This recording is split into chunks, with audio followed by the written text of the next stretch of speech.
கர்த்தருக்கு ஸ்தோத்திரம். இந்த நாளிலும் கர்த்தர் உங்களோடு கூட பேச இருக்கிற கர்த்தருடைய வார்த்தை ரோமர் 12வது அதிகாரம் 12வது வசனம்.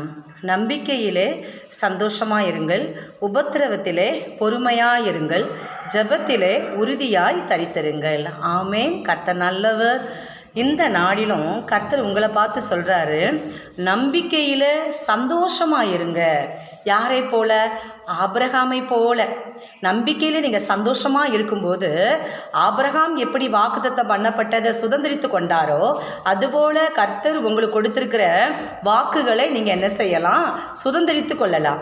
அதனால் எப்பொழுதுமே கர்த்தர் கொடுத்த வாக்கை நீங்கள் மறந்துடாதீங்க. மறந்துட்டீங்கன்னா உங்களுக்கு பயம் இருக்கும், கவலை வந்துடும், துக்கங்கள் வந்துடும். தேவன் உங்களுக்கு கொடுத்த வாக்குத்தத்தத்தை சுதந்திரித்து கொள்வதற்கு உங்களுக்கு வேண்டியது விசுவாசம், நம்பிக்கை.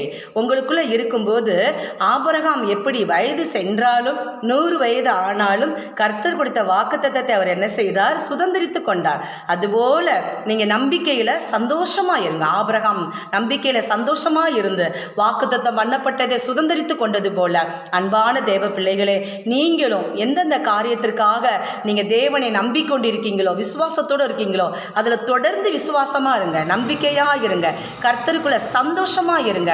நிச்சயமாக கர்த்தர் உங்களுக்கு செய்வேன்னு சொன்னதை அவர் கண்டிப்பாக உங்களுக்கு செய்வார். நீங்கள் சுதந்திரித்து கொள்வீங்க. கர்த்தர் தாமே உங்களுக்குள் இருக்கிற நம்பிக்கையை வளரத்தக்கதான கிருபைகளை இன்னும் அதிகமாக கர்த்தர் கொடுத்து என்ன செய்வார்? ஆசீர்வதிப்பார்.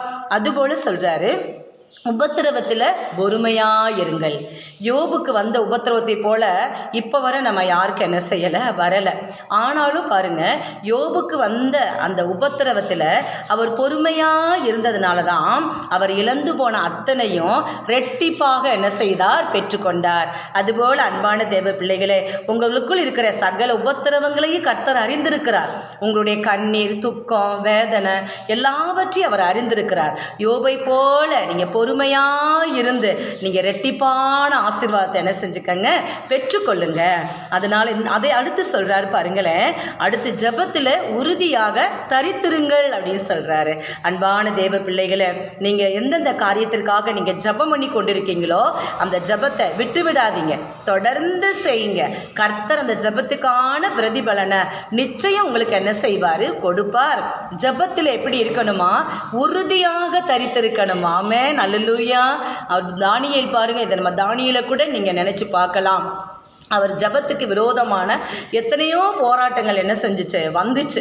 அவருக்கு விரோதமான, ஜீவனுக்கு விரோதமான போராட்டங்கள் முதற்கொண்டு வந்துச்சு. அந்த பாபிலோன் தேசத்தில் அந்த ஜெபத்துக்கு விரோதமாக எத்தனை மனிதர்கள் எழுப்பினார்கள், எவ்வளோ பேர் கூட்டம் கூடினார்கள். ஆனாலும் அவர் தான் செய்து வந்த ஜெபத்தை அவர் என்ன செய்யலையாம்? விட்டுவிடவே இல்லையாம். தொடர்ந்து ஜெபித்து கொண்டே இருந்தாராம். கர்த்தர் அந்த ஜெபத்தை கேட்டு அவருக்கு பாருங்க, சிங்கங்கள் அவரை சேதப்படுத்தாதபடி கர்த்தர் தானியேலை காப்பாற்றினார். அந்த 3 முறையும் அவர் செய்த ஜெபத்தை தொடர்ந்து செய்ததுனால சிங்கங்களும் சேதப்படுத்தலை.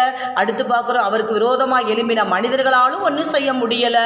அடுத்து பார்க்குறோம், அந்த பாபிலோன் தேசத்தில் அந்த அரண்மனையில் அவருடைய காரியங்கள் எல்லாமே ஜெயமாக இருந்தது என்று சொல்லி என்ன செய்கிறோம்? பார்க்குறோம். இன்றைய ஜெபிக்கிற பிள்ளைகளுடைய வாழ்க்கையில் உங்களுடைய காரியங்கள் அனைத்தும் ஜெயமாக இருக்கணும், ஆசீர்வாதமாக இருக்கணும்னா நீங்கள் ஜெபத்தில் உறுதியாக என்ன செய்யுங்க? தரித்திருங்க. தானியேலுடைய காரியங்கள் ஜெயமாக இருந்தது போல கர்த்தர் உங்களுடைய காரியத்திலையும் ஒரு பெரிய ஜெயத்தை கட்டளையிடுவார், வெற்றியை கட்டளையிடுவார். எந்த இடத்துல நீங்கள் தோற்று போக மாட்டீங்க. ஜெபிக்கிறவங்க தோற்று போன சரித்திரமே அல்ல. அதனால் சரித்திரமே இல்லை. இந்நாள் வரை ஜெபித்த பிள்ளைங்க இந்த காரியத்தில் தோற்று போயிட்டாங்க அப்படின்னு யாராலும் சொல்லவே முடியாது. அன்பான தேவ பிள்ளைங்களே, இங்கே ஜெபிக்கிற எந்த காரியமாக இருந்தாலும் அதில் உங்களுக்கு வெற்றி உண்டு, ஒரு ஜெயம் உண்டு, ஒரு விடுதலை உண்டு. அதனால் தொடர்ந்து தானியேலை போல ஜெபிச்சு நீங்கள் ஜெயத்தை என்ன செஞ்சுக்கங்க? பெற்றுக்கொள்ளுங்க. நீங்கள் வேலை செய்கிற இடமா இருக்கலாம், உங்கள் குடும்ப ஸ்தலமாக இருக்கலாம், சபையினுடைய காரியமாக இருக்கலாம், எல்லா இடங்களிலும் கர்த்தர் உங்களை வெற்றி சிறக்க பண்ணுவதற்கு ஜெயம் உள்ளவர்களாக வாழ்வதற்கு கர்த்தர் உங்கள் துணையாக இருந்து வழிநடத்துவதற்கு அவர் உண்மையுள்ளவராக இருக்கிறார்.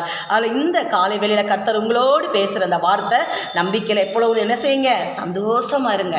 ஆபிரகாம் எவ்வளவு கஷ்டங்கள் இருந்திருக்கும், அவர் வாழ்க்கையில் எவ்வளவு ஏளனம் இருந்திருக்கும், தாமதமாக ஆக ஆக அவருக்கு ரொம்ப வருத்தம் இருந்திருக்கும், வயசு ஆக ஆக அவருக்கு கொஞ்சம் பயமும் இருந்திருக்கும்.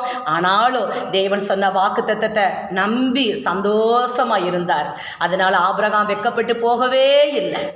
தேவனை நம்பினதுனால, விசுவாசமாக இருந்ததுனால அவருக்கு தேவன் கொடுத்த வாக்குத்தத்தை என்ன செய்தார், சுதந்திரித்து கொண்டார். அருமையான ஈசாக்கை கொடுத்து அதன் மூலம் அவருடைய சன்னதியை வானத்து நட்சத்திரத்தை போல பெருக பண்ணினார். அதனால் அன்பான தேவ பிள்ளைகளே, நீங்கள் எந்தெந்த காரியத்தில் தேவனை நம்பி இருக்கீங்களோ தொடர்ந்து அந்த நம்பிக்கையில் சந்தோஷமாக இருங்க. கவலைக்கும் துக்கத்துக்கு என்ன செய்யாதீங்க, இடம் கொடுக்காதீங்க. அதுபோல் உபத்திரவத்திலையும் பொறுமையாக இருங்க. ரெட்டிப்பான ஆசீர்வாதம் நிச்சயம் யோபை போல் என்ன செஞ்சுக்கிடுவீங்க, பெற்றுக்கொள்வீங்க. அதை போல ஜபத்திலையும் தரித்திருங்க. தரித்திருக்கிறவங்க ஒரு நாளும் வெட்கப்பட்டு போவதில்லை. கர்த்தருக்கு காத்திருக்கிறவர்களோ புது பலன் அடைவார்கள் சொல்லப்பட்டிருக்கு. புது பலனை, புது ஆசீர்வாதத்தை கர்த்தர் உங்களுக்கு கொடுத்து நடத்துவதற்கு அவர் உண்மையுள்ள தேவனாக இருக்கிறார். கர்த்ததாம இந்த வார்த்தையின்படி உங்களை ஆசீர்வதிப்பாராக. நான் ஜெபிக்கலாம். ஆமாம் ஆண்டவரே, நம்பிக்கையில் சந்தோஷமாக இருங்க, உபத்திரவத்தில் பொறுமையாக இருங்கன்னு நீங்கள் வாக்கு பண்ணியிருக்கீங்க. இந்த வாக்கின்படியாகவே ஜபத்தில் தரித்திருங்கன்னு சொல்லியிருக்கீங்க. இந்த வாக்கின்படியாகவே நம்பிக்கையில் சந்தோஷமாய், உபத்திரவத்தில் பொறுமையாய், ஜபத்தில் தரித்திருக்கவும் கர்த்தாவே எங்களுக்கு கிருபை செய்யுங்க ஆண்டவரே.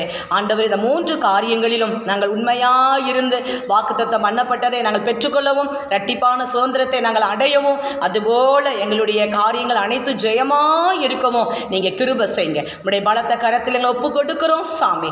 அற்புதம் செய்யுங்க. இயேசு கிறிஸ்துவின் வல்லமை உள்ள நாமத்தில் வேண்டிக் கொள்ளுகிறோம் பிதாவே. ஆமேன், ஆமேன், ஆமேன். ஸ்தோத்திரம்.